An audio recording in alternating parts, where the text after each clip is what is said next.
यहाँ पे देखो आप क्या है, क्वेश्चन नंबर 31 ये कह रहा है कि if dy by dx is equal to cos x plus sec square x and when x is equal to 0 y is equal to 0 then क्या है what is y।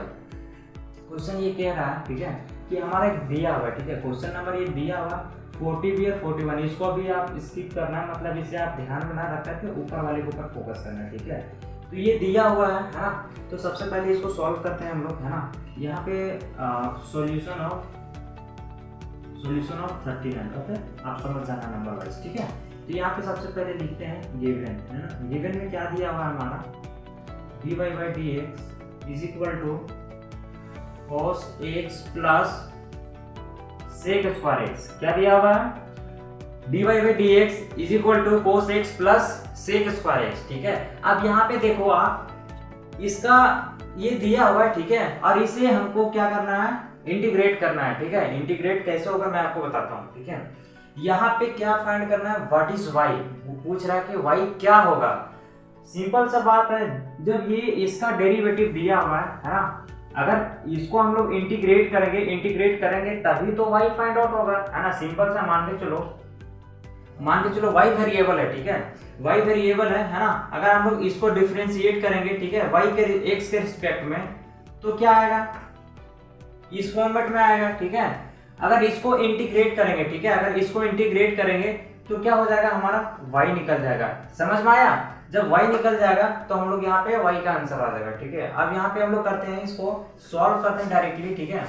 तो यहाँ पे क्वेश्चन जो दिया हुआ है dy by dx is equal to x cos x plus sec square x, उसे यहाँ पे नोट डाउन कर चुके हैं, ठीक है। अब इसको हम लोग क्या करेंगे, सॉल्व करेंगे, ठीक है। सबसे पहले क्या है, दोनों साइड हम लोग इंटीग्रेट करेंगे, क्या करेंगे, दोनों साइड इंटीग्रेट करेंगे। तो सिंपल सा ये है कि dx जो है, dx को मैं इधर क्रॉस मल्टीप्लीकेशन करूंगा तो क्या हो जाएगा हमारा, ठीक है। आप यहाँ पे ये दिस इंप्लाइज दे देना, ठीक है, dy by cross multiply direct करेंगे, ठीक है।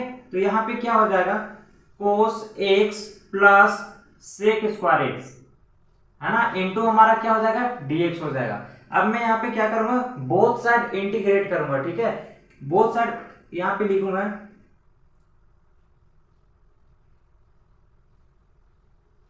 Integration both side, okay, integration both side, okay. तो यहाँ पे क्या करेंगे, इंटीग्रेशन ऑफ dy, है ना, integration of cos x plus sec square x dx, ठीक है, ये हो गया। अब इसको क्या करेंगे, आगे सॉल्व करेंगे, इंटीग्रेशन ऑफ dy, ठीक है, integration of dy is equal to, अलग अलग करेंगे तो क्या हो जाएगा, cos x dx plus sec square x dx, ठीक है। इसको हम लोग अलग अलग कर दिए, ठीक है। अब इसे हम सॉल्व करेंगे, आपको पता है दोनों का फॉर्मूला क्या होता है, इसका हो जाएगा हमारा y, ठीक है, y हो जाएगा, इसका क्या हो जाएगा, cos x का इंटीग्रेशन, बताओ आप क्या होता है, cos x का इंटीग्रेशन sin x होता है, क्या होता है, sin x होता है, sin x plus sec square x का इंटीग्रेशन tan x होता है, क्या होता है, tan x होता है प्लस c, ठीक है। अब आपको एक चीज यहाँ पे ध्यान में रखना है, जब हम लोग बोथ साइड इंटीग्रेशन करेंगे, क्या करेंगे, बोथ साइड इंटीग्रेशन करेंगे तो दोनों साइड हम क्या करेंगे, इंटीग्रल कांस्टेंट नहीं लिखेंगे, सिर्फ एक साइड, या तो लेफ्ट हैंड साइड लिखेंगे या फिर राइट हैंड साइड लिखेंगे, ठीक है। तो यहाँ पे क्या है कि हम राइट हैंड साइड लिखा हूं। अब यहाँ पे क्या करूंगा कि इसको मैं इक्वेशन 1 ले लेता हूं, क्या लेता हूं, इसको इक्वेशन 1 लेता हूं। क्यों लेंगे, क्योंकि हमको क्या फाइंड करना है, y फाइंड करना है, ठीक है। ये कब फाइंड करना है, कंडीशन दिया होगा क्वेश्चन में, आप देखो यहाँ पे व्हेन, जब हमारा क्या होगा, x इज इक्वल टू 0 हो जाएगा और y इज इक्वल टू 0 हो जाएगा, तब पूछा है, ठीक है। ये तो हमारा दिया हुआ dy by dx, मतलब कि यदि ये रहेगा, ठीक है, तो यहाँ पे x और y का वैल्यू पुट करने के बाद जो हमारा y आएगा वही हमारा आंसर होगा, ठीक है। तो इसको क्या करेंगे, सॉल्व करेंगे, ठीक है। तो सॉल्व करने के बाद यहाँ पे क्या हो जाएगा हमारा, यहां पे लिखेंगे when x is equal to 0 and y is equal to 0, ठीक है। तो यहाँ पे क्या हो जाएगा हमारा, ये हो जाएगा हमारा 0, ठीक है, is equal to sin 0 plus tan 0 plus c। अब देखो 0 हो जाएगा, sin 0 का वैल्यू क्या होता है 0 होता है, प्लस tan 0 का वैल्यू क्या होता है 0 होता है, प्लस c, ठीक है। तो यहाँ पे c का वैल्यू क्या आ जाएगा हमारा, c का वैल्यू आ जाएगा हमारा 0 आ जाएगा, ठीक है, ये हो जाएगा। अब c का वैल्यू क्या करेंगे हम इक्वेशन 1 में पुट करेंगे, तो put the value of c in equation 1, okay, ये हम यहाँ पे पुट करेंगे। तो यहाँ पे क्या हो जाएगा y is equal to sin x plus tan x, ठीक है, प्लस c का वैल्यू क्या हो जाएगा 0, ये हो जाएगा हमारा y is equal to sin x plus tan x, okay, ये हमारा आंसर हो गया, ठीक है। आई होप ये क्वेश्चन समझ में आया होगा आपको बहुत ही अच्छे से, ठीक है। यहाँ पे मैंने कुछ भी नहीं किया है, सिर्फ ये दिया हुआ है, ठीक है, इसे मैंने क्रॉस मल्टीप्लिकेशन किया, ठीक है, बहुत सारे मैंने इंटीग्रेट किया, इंटीग्रेट करने के बाद x एंड y का वैल्यू मैंने पुट किया, यहाँ से किसका वैल्यू फाइंड हुआ, c का वैल्यू मैंने फाइंड आउट किया। अब c का वैल्यू इक्वेशन 1 में मैंने पुट किया, ठीक है, और ये हमारा y का वैल्यू आ गया। हमें क्वेश्चन में क्या पूछा था, व्हाट इज y क्या होगा, है ना, y का वैल्यू क्या होगा, तो y हमारा क्या होगा, y is equal to sin x plus tan x। अब हम आगे बढ़ते हैं क्वेश्चन नंबर 40 में, ठीक है। तो मैं क्वेश्चन नंबर 39 को इरेज कर लेता हूं, ओके, उसके बाद हम लोग क्या करेंगे, आगे बढ़ेंगे, ओके। आप सभी वीडियो में बने रहें, है ना, और अच्छे से पढ़ाई करें, और अगर कोई भी चीज समझ में नहीं है तो कमेंट बॉक्स में आप टाइप करना, उस चीज का सॉल्यूशन दिया जाएगा, ठीक है। तो क्वेश्चन नंबर 40 क्या बोल रहा है, फाइंड डेरिवेटिव बोल रहा है, find anti derivative of f, find anti derivative f of f। कहने का मतलब क्या है, सिंपल सा बात ये है, ठीक है, कि यहां पे जो है ना, आप ध्यान से देखना, क्वेश्चन ध्यान से पढ़ना, find anti derivative. Anti derivative का मीनिंग होता है इंटीग्रल, क्या होता है, इंटीग्रेशन होता है, ठीक है, ऑफ किसका, f का, ठीक है, डिफाइंड बाय fx। fx का वैल्यू कितना दिया हुआ है 4x³ माइनस 6, वेयर जहां पे क्या है कैपिटल F, इसको ध्यान में रखना, capital F 0 is equal to 3, ठीक है। तो हम लोग इसको सॉल्व करेंगे फर्स्ट ऑफ ऑल। तो कहीं ना कहीं एक चीज देखो आप, ये दिया हुआ है हमारा, ठीक है, ये दिया हुआ, क्या दिया हुआ है हमारा, हम किसका सॉल्यूशन कर रहे हैं, ठीक है, सॉल्यूशन 40 का कर रहे हैं, ठीक है, 40 का कर रहे हैं, ओके। अब देखो यहाँ पे हमारा दिया हुआ है fx इज इक्वल टू कितना दिया हुआ है 4x³, है ना, इसे आप लिख सकते हो गिवन करके, ठीक है।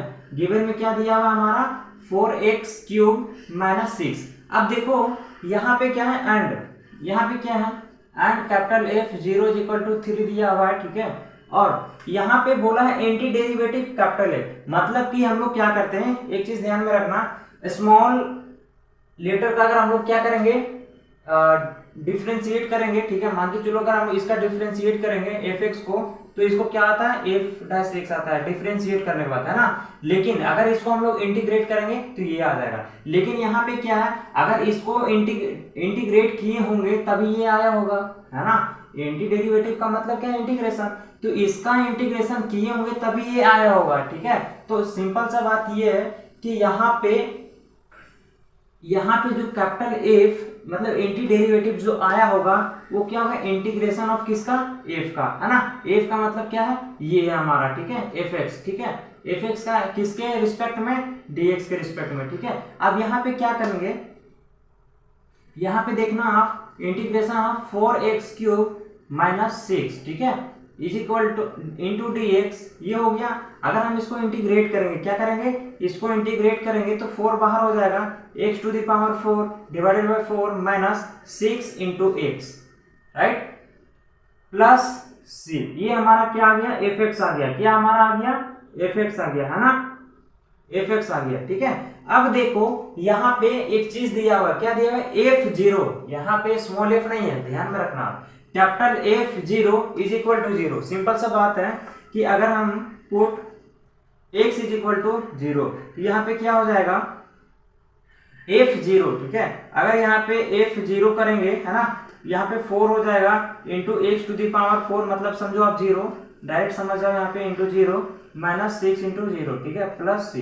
अब यहाँ पे करेंगे, इसका मीनिंग क्या है, हमारा 3 दिया हुआ है ना, 3, ये हो जाएगा 0 प्लस 0 माइनस 0 प्लस c, ठीक है। अब ये क्या हो जाएगा, c इज इक्वल टू कितना आ गया हमारा, 3 आ गया, है ना। अब इसको हम लोग यहाँ पे पुट करेंगे, ठीक है। कहाँ पे पुट करेंगे, ये हमारा जो आया है सॉल्व होकर इंटीग्रेट करने के बाद ये इसको इक्वेशन 1 ले लेते हैं, ठीक है। अब इसको यहाँ पे पुट करते हैं, है ना, फाइनली यहाँ पे पुट करते हैं, put the value of c in equation 1। Equation हमारा 1 क्या है, 1 है capital fx is equal to 4x। अब देखो यहाँ पे क्या है, ये जो है ना 4 हमारा कट जाएगा, कैंसिल आउट हो जाएगा, ठीक है, ध्यान में रखना। तो ये हमारा यहाँ पे क्या हो जाएगा, direct x⁴ minus 6x plus c। तो c की जगह पे क्या आया हुआ है, हमारा वैल्यू 3 आया हुआ है, ठीक है। तो ये हमारा आंसर 3 हो गया। तो ये हमारा क्या हो गया, आंसर हो गया, ठीक है। समझ में आया आपको किसी भी चीज को लेकर, यहां तक क्लियर? ओके, चलते हैं नेक्स्ट पॉइंट पे। ओके, इसे मैं इरेज करता हूं, ठीक है। इरेज करने के बाद क्या किया हम लोग, 41 को सॉल्व करेंगे, है ना। क्वेश्चन नंबर 41 क्या बोल रहा है, if dash x is equal to 4x³ minus 3y(x⁴) such that f2 is equal to 0, ठीक है, f2 is equal to 0, then find fx। क्या बोला है, फाइंड fx बोला है। ओके, तो यहाँ पे हम लोग अभी सॉल्व करेंगे, क्या करेंगे, क्वेश्चन नंबर 41 को, ठीक है। सॉल्यूशन यहाँ पे सबसे पहले मैं लिख लेता हूँ, ठीक है। गिवन में क्या दिया हुआ है, f dash x is equal to 4x³ minus 3x⁴, ठीक है। जो मैं गिवन डेटा है मैं उसे पहले लिख रहा हूं, ठीक है। उसके बाद क्या है, and f2 is equal to 0, ठीक है। एंड हमें क्या करना है, फाइंड fx, ठीक है, ये हमें फाइंड करना है। जो डेटा दिया है उसे मैंने लिख लिया है ना, f2 दिया है वो भी मैंने लिखा, क्या फाइंड आउट करने है वो भी मैंने लिख लिया, ठीक है। तो यहाँ पे क्या है कि सबसे पहले यहाँ पे देखो, ध्यान से क्वेश्चन को पढ़ो। अगर ये दिया हुआ कहीं ना कहीं क्या है, सबसे पहले ये डेरिवेटिव है, ठीक है। अगर यहाँ पे f2 पूछा है, सिंपल सा बात है, f2 सबसे पहले इसका इंटीग्रेट किया तभी तो आया हुआ है, उसके बाद 2 पुट किया, ठीक है। तो सिंपल सा बात ये है कि हम लोग इसे इंटीग्रेट करेंगे, क्या करेंगे, इंटीग्रेट करेंगे, ठीक है। तो यहाँ पे करेंगे इंटीग्रेशन, देखना आप यहाँ पे integration of f dash x। अब इसकी जगह पे क्या करेंगे बताना आप, इसकी जगह पे क्या करेंगे हम लोग, किसको पुट करेंगे, 4x³ माइनस 3x⁴ dx। इसको करेंगे कि नहीं करेंगे, आप बताना, करेंगे ना, ठीक है। तो कहीं ना कहीं क्या है, ये हमारा क्या आ जा रहा है, fx आ रहा है, कितना आ रहा है, fx। अगर मान के चलो अभी फॉर एग्जांपल आप अंडरस्टैंड करना, ठीक है।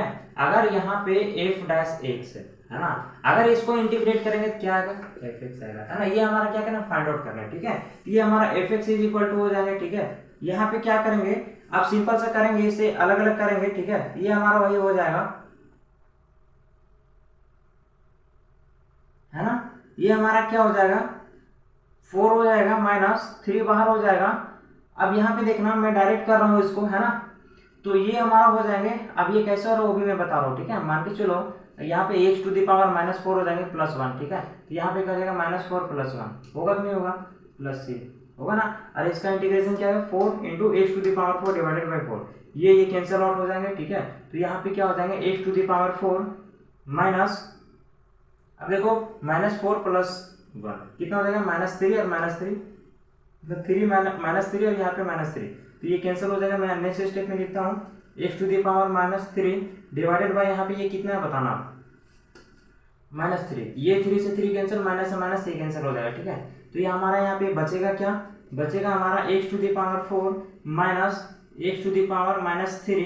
अब इसको मैं ऐसे कर देता हूँ, plus minus minus plus 1 by x to the power कितना हो जाएगा 3, क्योंकि ऊपर -3 ये नीचे पावर में आएगा तो क्या प्लस में हो जाएगा प्लस c। ठीक है, अब मैं आगे बढ़ता हूँ। ये हमारा जो आया हुआ है, ठीक है, इसको मैं ले लेता हूँ इक्वेशन 1। क्या लेता हूँ, इक्वेशन 1 लेता हूँ। अब इसे मैं यहाँ से सॉल्व करता हूँ। अब यहाँ पे दिया हुआ f2 है ना, f2 मान के चलो यहाँ पे क्या है f2 करेंगे हम लोग, है ना। इसे इक्वेशन 1 लिया है, f2 करेंगे तो x की जगह पे क्या आएगा 2 to the power 4 plus 1 upon 2 to the power 3। ठीक है, ये हो जाएगा प्लस c हो जाएगा। ठीक है, तो यहाँ पे क्या करेंगे f2 के जगह पे हमारा क्या दिया हुआ वैल्यू 0 दिया हुआ है ना, इज इक्वल टू, अब इसको करेंगे तो कितना आ जाएगा हमारा 2 टू द पावर 4 कितना आ जाएगा 16 आ जाएगा। ठीक है, प्लस यहाँ पे 1 अपॉन 8 है ना, प्लस c। अगर इसे मल्टीप्लाई करेंगे तो कितना आ जाएगा, ये हमारा मल्टीप्लाई करेंगे, ठीक है, 48 आ जाएगा है ना, 48 4 हो जाएगा है ना। तो फिर ये कितना हो जाएगा 8 और 4 12 है ना, 128 प्लस 128 प्लस 1। ठीक है, ये हमारा एलसीएम आ जाएगा। ठीक है, अगर हम इसे कैलकुलेट करेंगे तो सिंपल से आ जाएगा 129 डिवाइडेड बाय 8 प्लस c। अब ये देखो यहाँ पे सिंपल सा बात है, ये हमारा c का वैल्यू निकाल रहा है, इधर हमारा 0 है। अगर c का वैल्यू निकालेंगे तो इधर क्या हो जाएगा हमारा c is equal to minus of 129 upon 8 है ना। अब ये कहाँ पे हम पुट करेंगे आप बताना, क्वेश्चन नंबर 1 पे पुट करेंगे। ठीक है, तो इसका हमारा फाइनल आंसर क्या हो जाएगा, क्या पूछा हमारा फाइंड fx पूछा है। ठीक है, तो अब यहाँ पे फाइनल आंसर मैं लिखूंगा तो fx हो जाएगा, fx इज इक्वल टू यहाँ पे हो जाएगा x to the power 4 plus 1 upon x cube. अब देखो माइनस 129 अपॉन 8, ये हमारा आंसर होगा। ठीक है, तो ये है, बाकी बात एक बार मैं शॉर्ट में समझा देता हूँ। इसको मैंने क्या किया, कुछ नहीं है, सबसे पहले मैंने गिवन डेटा लिखा है ना, f' दिया हुआ है एंड f2 का वैल्यू दिया हुआ है 0, fx हमारा क्या करना फाइंड आउट करना है, मतलब ये एक्चुअली फाइनल में क्या करना है। ठीक है, तो यहाँ पे क्या है, ये जो है हमारा fx को मैंने क्या किया, सबसे पहले इंटीग्रेट किया। इंटीग्रेट करने के बाद मैंने f का यहाँ पे c का वैल्यू फाइंड आउट किया। ठीक है, c का वैल्यू फाइंड आउट करने के बाद इक्वेशन 1 पे पुट किया। ये बाकी बात मेरे को यहाँ तक सारी चीजें हो गया। आई होप आपको समझ में पूरा अच्छे से आ गया होगा। ठीक है, सबसे बहुत अच्छी बात ये है कि आज के वीडियो में हमारा 19.1, ठीक है, 19.1 का एक्सरसाइज पूरा कंप्लीट हो गया है। हम लोग नेक्स्ट डे है ना नए वीडियो के साथ में, नए टॉपिक के साथ में, नए चैप्टर को स्टार्ट करते हैं। तब तक आप बने रहें, है ना, वीडियो को अच्छे से देखें और कमेंट करना ना भूलें। Okay, thank you for watching this video. मिलते हैं नेक्स्ट वीडियो में।